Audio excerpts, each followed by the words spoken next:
নমস্কার, প্রস্তুত কিচেনে সবাইকে স্বাগত জানাই। আজকে আমি গলদা চিংড়ি ডালনা বানাচ্ছি। তো নুন হলুদ মাখিয়ে তেলের উপর দিয়ে আমি ভেজে নেবো মাছগুলো।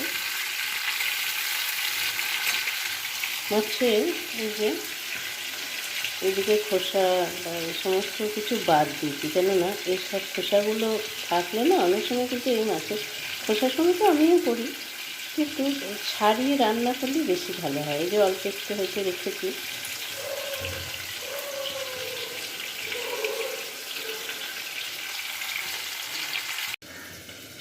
এখানে আমি একটা মশলা বানিয়ে রেখেছি, পেঁয়াজ, আদা, রসুন, টমেটো পেস্ট করে রেখেছি। এখানে চারমগজ আর কাজু মিক্সিতে দুবার গুঁড়িয়ে নিয়েছি শুকনো, তারপর জল দিয়ে পেস্ট করে রেখে দিচ্ছি। মাছগুলো ঠিক এরকমভাবে ভেজে নিতে হবে।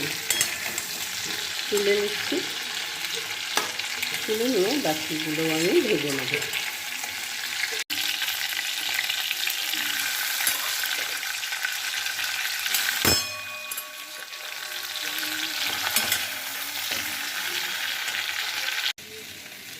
মাছগুলো ভেজে উঠিয়ে নিতে এবার এই তেলের মধ্যে দেবো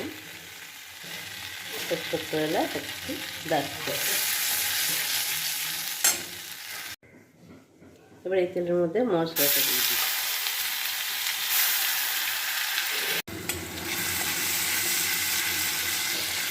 খুব ভালো করে মশলাটা কষিয়ে নিতে হবে, যাতে একদম কাঁচা গন্ধ না থাকে।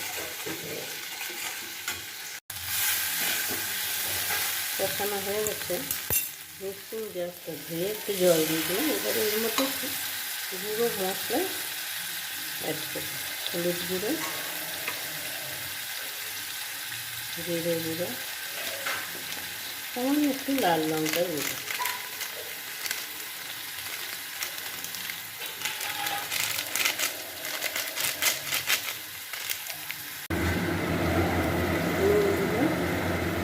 ভালো করে মশলাটা কষিয়ে নিতে।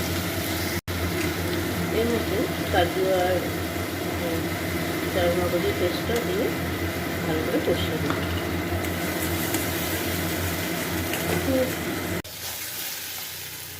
মশলাটা কষিয়ে আমি মাছগুলো দিয়ে একটু কষিয়ে নেব।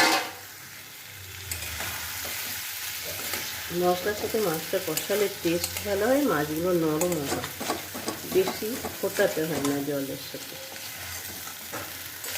এটা কিন্তু কিছুক্ষণ পর পর কষাতে হবে, না এর মধ্যে কাজু চারমগজ বাটা আছে, লেগে যেতে পারে।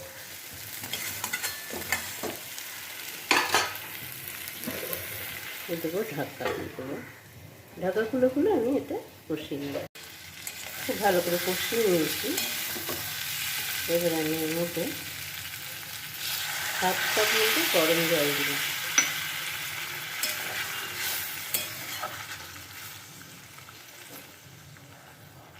মাখা মাখা হবে।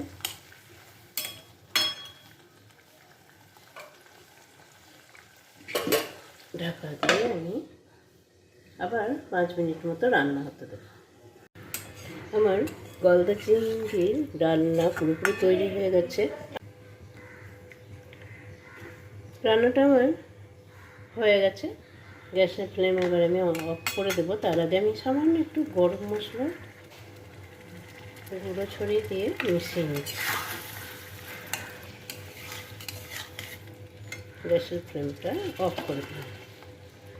তৈরি হয়ে গেছে আমার গলদা চিংড়ির ডালনা। এবার নামিয়ে নেব। গরম গরম ভাত, পোলাও, ফ্রাইড রাইস সবার সাথে ভীষণ খেতে ভালো লাগে। আপনারা একবার অবশ্যই বানিয়ে দেখবেন।